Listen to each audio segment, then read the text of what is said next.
Hello and welcome to Mind the Back Chat. You know how it is. Thank you to all our loyal viewers out there. We recently gained viewers over in Serbia, Yeah. Taiwan, Yeah. Argentina. Yeah. We're going out to Australia, Yeah. Lebanon, Yeah. Greece, Yeah. just to list a few. Mm-hmm. Now, today we are going to be talking about something that comes up a lot in clinic, especially when a patient comes in with acute pain. It's fresh. What's going on? What do I do? Cold. Cold. Right. So Cold. there are a lot of different types of treatments and therapies that are to do with cold and the component of cold. So some of the very popular ones at the moment, Wim Hof being one of the big advocates for cold therapy. Tell us a little bit about Wim Hof. So Wim Hof has a very interesting story. He had his wife pass away tragically, that was the Happy inspiration. start to the Yeah, but I think it was the inspiration within that sadness for him to start embracing cold therapy. So what he did was he plunged himself into cold, and that was the sort of revolution behind Making him feel better? Yeah. He felt as though it cleared his mind, and he was able to just sort of work with that pain of the cold as a way to overcome things. Somebody who's done cold baths, swam in cold lakes and all that kind of stuff. Yeah, it clears your mind pretty quick. Yeah. But there are so many other benefits. Such as? Numbs pain by reducing the nerve receptors, stimulating. Yeah. It helps with inflammation. That it does. It decreases circulation by causing constriction of blood vessels. Called vasoconstriction. Yeah, which again reduces swelling. Yeah. And with that, so the reason why that is a huge effect is not exactly because of the vasoconstriction itself, but it's almost the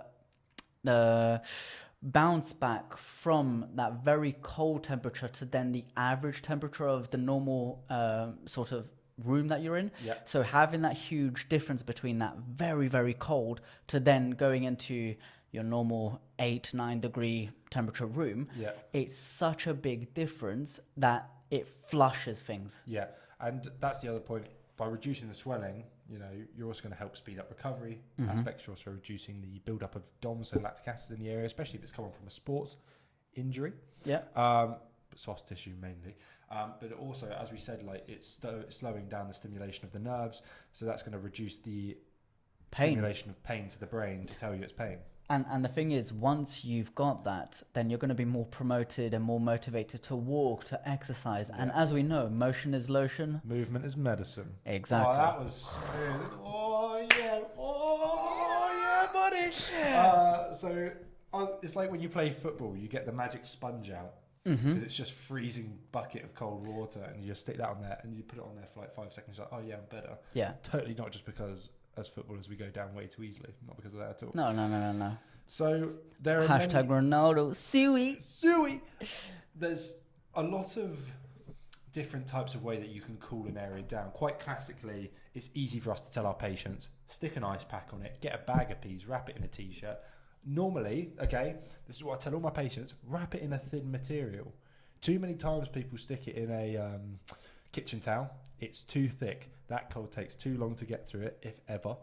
And by sticking it on a t-shirt, you're not only protecting the skin, but you're still applying cold, and it gets through a little bit easier. So just a little tip there for you guys. Yeah, and the thing is, then it sort of removes the potential side effect of irritation to the skin, because that's one of the reasons Cold why. burns. Yeah. Which we don't really want. They're painful. Have you seen them as well? Yeah. The patient comes in and it's just like, you put cold here for a long time, haven't you? And they're like, yeah. Yeah. And the thing is, it's sore for the next a half week to a week. At uni, I gave myself one. Really? So I hurt my back at the gym. Of course you did. Second year student. Silly Billy, picked a weight up wrong. And I remember going to bed that night and just applying cold to the area for and falling asleep. Out. Protection on it, and the area became this horrible rashy burnt. Oh, it was tender. Yeah, it was really tender, but all good now because I know how to use ice and tell my patients how to use ice because I've got ice in their VVs. So moving on from that, which is literally one of our first ever reels we did together as well. It is actually, To yeah, biofreeze each other. Yeah. So Ice. Ice. So that's one of the big ones, and I think I'm gonna say a little bit of a story of my experience of cold therapy because I've got a little bit of it. I love cryotherapy. Really? I've Yeah. never experienced cryotherapy. Cryotherapy is insane. It's insane. It's such a different experience. Because it's freezing cold air blasted at you, isn't it? Mm-hmm. It's not even blasted at you. It's just the room is just bloody cold.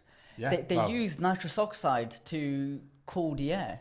That is insane. They come back and you're just stood there like a statue, being unable to move. So let me explain the process because you haven't done it before. I'll explain All right, a little. thanks. Yeah, I what know I kinda- haven't done it. Okay, we don't need to make that clear. We've already made it clear to So everybody, right? you haven't done it before. What you do is I'm you. not as privileged as you. Sorry. They look at your temperature. So Yeah. looking firstly at the periphery, so your arms, and then they look at your core, Okay. and then your legs, and likewise, and so what. An osteopathy appointment, to be honest. Indeed.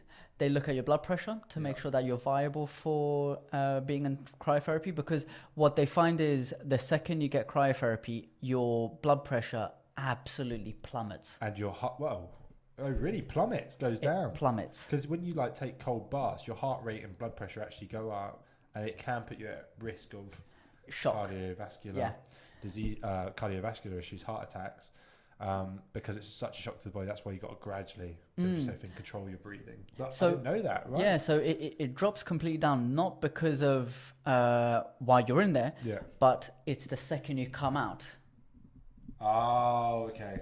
Yeah. So that's what they want to make sure that actually, if you've already got a low blood pressure, Yeah. when you go in, it'll go slightly higher, Yeah. and then when you come out, it will go a lot less than that. Oh, okay. So it's a pretty drastic change. Well, I think the temperature is, and I'm sorry, this is in American units, minus 260 degrees Fahrenheit compared to an ice bath, which is 60 degrees Fahrenheit as lowest. So in degrees, I did mine. The process was you do 1 minute at minus 60 degrees Celsius, Whoa. and then you do. So do you come out? No, you don't come out. So you just stay You at go minus from 60? from minus 60, and then there's another chamber that you go in from one to the other, which is minus 110 for 3 To minutes. try and prepare your body for 3 minutes. For 3 minutes. That's interesting because most studies say you should only ever be in a cryo chamber for 2 minutes if you're Interesting. used to it, and 3 minutes max if you can handle it. Well, I did 3 minutes on my first go. Wow. Okay. Why were you in a cryo So- chamber? I was in the cryo chamber because of my lower back pain. Yes. And actually, after that, it was fantastic. I felt absolutely just immune to everything. I bet you felt absolutely nothing as well, just like Yeah, in yeah, yeah. general. I felt, no, to be honest, I felt amazing. And that's probably because of, you feel amazing. Maybe, well, could you explain that? Why you feel so good? Yeah. Well, cold. There's a lot of good hormones that cold produces. It reduces cortisol first of all. It can release epinephrine, norepinephrine. Norepinephrine and endorphins. American version of adrenaline and noradrenaline. That's it. So we got adrenaline being released, which creates that kind of post cold euphoria that you get, which is your feel good, the release of serotonin, the release of dopamine. We release 250% more dopamine even in a cold bath. So imagine being in a cryo chamber. It's crazy, man. Yeah, man. Yeah, man. So that's the reason why I felt so amazing. And actually that effect kind of lasted about 3-4 days of just purely feeling like I was immortal. It's still quite a fresh method of recovery.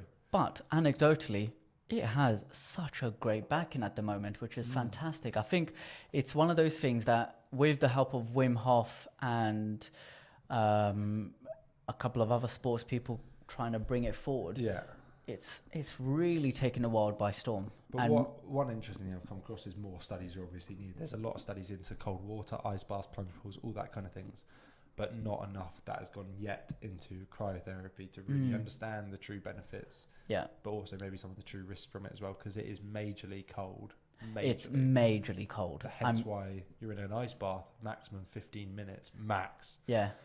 Compared to not being allowed to be in a cryo chamber for more than 2-3 minutes max. Yeah. And the thing is, the cryo chamber, you go in and you immediately start to feel as though your eyelashes are getting frozen. Over. Yeah. Really? Because they put a mask on you, and that mask obviously is not going to be airtight, so you're going to have a little bit of vapor going up to the top of it. It goes into your eyes, so your eyebrows start to get icicles and your eyelashes start to get a bit of ice on it. Are we talking diamonds?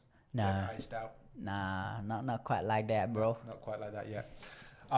Okay, but so, not everybody has access to cryo chambers because they're big, first of all. They're big massive. They're big. Yeah. Whereas everybody has access to a bath or a shower. True. And everyone has access. Most people have access to ice as well. So ice baths are probably the most common alternative. A lot of what you'll see in a lot of Premier League stadiums, but they are now changing to cryotherapy because it's much more effective. Players are waiting around less. But yes, ice baths are the classic one, really, aren't they? Because everybody can do it. And the thing is, a big misunderstanding is how cold do you have to be in order to feel the effects? And actually, it's not that cold. Oh, really? No. So in order for you to feel the effects, you're looking at maybe around 4 degrees Celsius. Oh, okay. And that's enough. Cold. But that's enough. Yeah. It's not minus 110 degrees Celsius. Yeah. 4 degrees Celsius is enough for you to start to feel the benefits of cryo. Yeah. And for it to be deemed as cryo. I did not know that. Oh, look at that. Gabs is sharing his knowledge today. I thought I came here jam-packed with the knowledge, and then here you are popping up with that. Boom, boom. Jeez. But of course, we've got to be careful going into these icy temperatures because it can cause... Shock. So going in, it can cause shock. Yeah. Because obviously, a lot of times at the moment, people are stressed. All their blood's going to their muscles. All of a sudden, you go into the water. Where's all the blood going now? Yeah. You know, it's all rushing to your centre. It's all rushing to your core, and it's a big change. Your diaphragm tightens up because we've all been in cold water, and you go, "Oh my gosh!" Yeah, it tense up, and it's a massive shock to the nervous system. Because think of it this way: I think I'm thinking of it. A lot of the world at the moment, it's city living. Everything is so predictable, and then this is probably one of the biggest things your body will experience for a long time. You're constantly getting cortisol. And then what happens with this is just, boom, absolutely smacks you to the core. It's a massive change. No. So not only is there the risk of shock going into the water, but actually there's a risk of shock coming out of it. Too many people, and I saw it today at the gym as well, sitting in the sauna, go out, have a cold shower, and then run back to the steam room. You know, that major temperature shock's the big issue, and it's the same going from cold to hot. Don't come out of a cold bath and go for a hot shower. Let your body come back to temperature naturally, because it is such a big difference. Yeah, unless you've got experience in it. If you're someone who does this very, very often and you are acclimatized to it, then the risks are a lot less because you know how to control your breathing and you know how to control your nervous system in a sense. Thanks, Dan. Yeah. I don't know why I looked up as if he's passed. I was like, sorry, Dad, this is for you. This is for you looking down at us. Dad is totally fine, okay? Yeah. He's just upstairs. On the roof. He's on the roof? This guy's dangerous living. he's living up there. But no, okay, so cold, breathing is all important and not to get shocked. Now, we've talked about cryo chambers and we've talked about breathing. And one thing, not related to cold necessarily, but something that I also stumbled across when I searched cryo chamber is a hyperbaric chamber, which I found was very, very interesting. Because what that is a chamber that increases the oxygen level by 2 to 3 times the normal amount. Obviously, increasing oxygen into our lungs helps your lungs to inflate and is great for treating certain conditions such as radiation issues, burns, and a lot of other serious infections, bacterial infections as well, because it also encourages the promotion and production of growth factor and stem cells. So I thought, wow, that's That's really interesting. Until I mentioned it to you and you told me you have a little bit of a story about it as well. So what I know about hyperbaric chamber is that even though they're adding 200 to 300% oxygen levels into your system, they feed that through a tube into your nose. You're also within the chamber that is pressurized. Okay. So that's part of it, is having that pressurized chamber with the added oxygen is almost as a forceful push of oxygen into your blood. Yeah. So what they believe is if you're able to oxygenate the blood purely and making it even more able to do that, then number one, it could help with aging. Yeah. Because they believe that aging is part of low oxygen levels. Yeah. They believe that it helps with better lung capacity, better lung efficiency, sorry. And for me, my experience is, number one, you can't have it done just once. Okay. So I was invited by the really lovely people at... not a great time to forget the clinic name. You do this quite a bit, Gabs. The Wellness Lab. Here we go. Wellness Lab. There we go. Now Wellness Lab in Knightsbridge. And they invited me over and they said, we want you to experience the effects of hyperbaric. Yeah. And so, number one, it's pretty cool going into one of those machines because you just feel like you're in this huge spaceship. But also, your ears pop. That's normal. Selling it because everybody loves it when their ear pops. Well, the thing is, it's only for an hour, number one. But number two, you get to listen to a bit of music or you get to watch a bit of TV. So they do try and make it as comfortable as possible. Yeah. And then afterwards, I did feel a little bit lighter. So that was probably the only thing I felt. With these alternative therapies, you're having great responses so far. Yeah. So proof in the pudding. I'd say, in my opinion, for me, hyperbaric was probably not appropriate at that moment in time. I was not experiencing things which was needed. You didn't require. So it did not feel as though it had that huge impact. However, from speaking to them and speaking to a lot of other people, it has some pretty good anecdotal effects. Okay. Which is strong to use the word anecdotal because, number one, the research is still needing to really prove the efficacy of it. So it's slowly getting there. Yeah. But cryotherapy for me, that was A1. Which is fantastic because obviously the main topic of today is cold. So, and just as a shout out to the people who allowed me to use the cryotherapy chamber, that was Lanzerhof at the Arts Club. Oh, okay. So great team, fantastic people. I'll pop down there tomorrow. Yeah, you should. You should. A little chamber going. Oh yeah. Awesome place. Just top notch.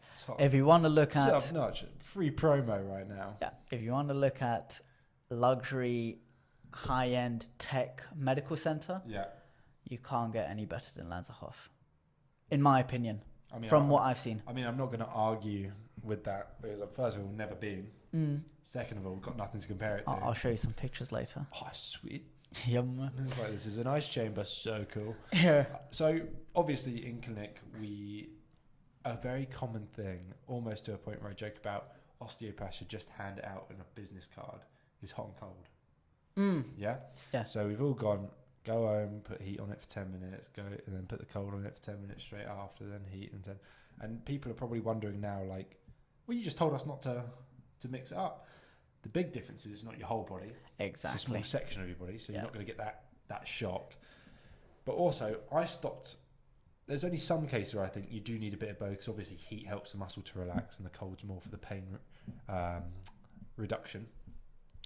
But I normally tell patients just to apply cold now every 10 minutes, because the body will naturally heat itself back up to a point where it allows natural dilation of the arteries again to increase blood flow. So you don't necessarily need to be doing hot and cold.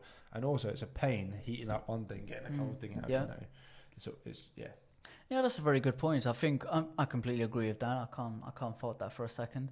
I'd say that in my experience, I don't necessarily recommend hot and cold. I think it's such a rarity for me to recommend hot and cold purely for... Because you're hot and you're cold. Yeah, but I just don't think that people would benefit from hot as much as they would do with cold. Yes. Because if they need hot, they need a stretch. Okay, yeah. Yeah. Does that make sense? Yeah, or just have a hot shower. Or just have a hot shower, which most people would do And then anyways. stretch afterwards. And then stretch. So for me, it's do the cold and then stretch. And that is my sort of protocol. Fair enough. I mean, I can't disagree with your protocol. Now, Yeah. where cryotherapy really starts to differ with baths, like ice baths, not just your average bath. It's not just timings and... Yeah, it's not just temperatures as well, and it's not just timings, but it's also the word may. With cryotherapy, we're seeing a lot of studies come out. They still need more, but it is proving to be effective in the areas that we've discussed. Now, an ice bath may reduce inflammation. It may cause blood vessels. It may do all these things. You know, yes, you said like, if you go in something that's 4 degrees, you know, you're going to have the same results. But these are all mays. You can't necessarily say it's going to have this. The research is not concrete enough to sort of say, yes, it most certainly does. Yeah. And I suppose that's because very much like osteopathy, different people will have different issues that they go to do cryotherapy, so we'll have different results. Yeah. It's not a one size fits all. It's a matter of whatever you go into cryotherapy for, it will be different from one person to another. I can have a acute spondylitis. Yeah. The same way you can have an acute spondylitis and you'll go to do cryotherapy. We will react very differently because we have different hormone reception. We have a different hormone secretion. We have different cardiovascular systems. We have different nervous systems. We have different lives. So the way we react to cryotherapy is very different. Yeah. I reckon for a lot of people who are very fit, healthy, and do a lot of fitness in their lifestyle. Like these two guys. Yeah. Will probably find that cryotherapy has a stronger effect on them. Yes. Just because we are so sensitive to change. So, because we always stimulate it. Yeah. But someone who doesn't stimulate it, they may have more side effects. They may have different effects. So it's really just a game of, it depends. It depends. The favorite word of an osteopath. It depends. It depends. Depends. Did you do your exercises? It depends if you do your stretches. It depends. Did you go to the gym when I told you to stay at home? It depends if I just run after you saying that little question. It depends. It depends. Fair. Yeah. I was going to say something legit. Go It was for in it. my mate, and then we got onto the it depends, and I forgot. No, I haven't. One thing we haven't mentioned: immunity. Your immune system. So being in ice cold temperatures increases white blood cell production, and also activates your immune system. And there is a thing of people doing 30 days straight of nothing but ice cold showers. Because it activates their immune system, it wakes them up in the morning, it produces all these feel-good hormones, and apparently after the end of the 30 days, not only is your immune system doing better, but you're doing better as a person. In here, in the old noggin. Yeah? Big brain. Big brain. I've got a bit of a headache right now, so this tapping is, I can't stop. Anyway, people listening to this are just going, what is happening here? Yeah. The thing is, we do recommend to just watch the YouTube because, you know, you get to meet us as people. We are very hilarious. Humble. Indeed. So humble. We are not the most amazing osteopaths in the entire world. We are. We really are, actually. In here. Because we believe it. Because Manifestation at its best. And I manifest that I can survive ice cold temperatures for a long period of time. You manifested staying in that ice container of hell. I manifest that I will bite through a gobstopper. I would like to see you try. I'd like to watch the attempt on that. And then I'll provide you with an ice pack for when you break your jaw. Yeah. Yeah. Right. That got me in the feels. Yeah, you see, he's feeling it. But for anybody who hasn't got access to an ice pack at the moment, or hasn't got access to any of the modalities that we talked about, even like a cold shower, just go stand outside.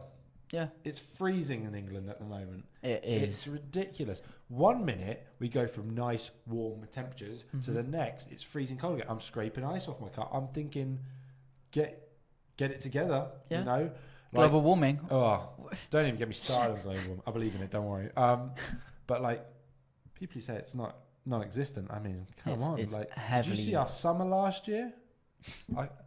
And then the winter this year? Man, oh man, what a time to be alive. Put your arms down, we're not done. Weather? Well, the thing is because global warming is just, you know, you get hotter summers, you get colder winters, and you get heavier showers. It's just everything becomes so much more extreme. Oh, yeah. And really, this is probably the most British conversation you will ever have. How many?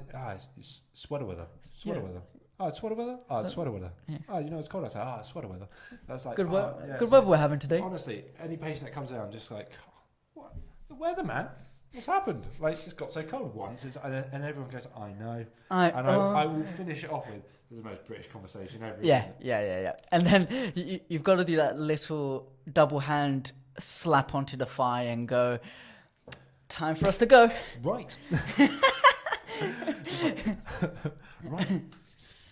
Yeah. And just like that, right.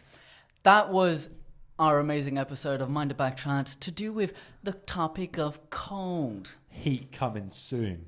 Indeed. And with that, have a great day. Have a best day. And ciao for now. Ciao for now.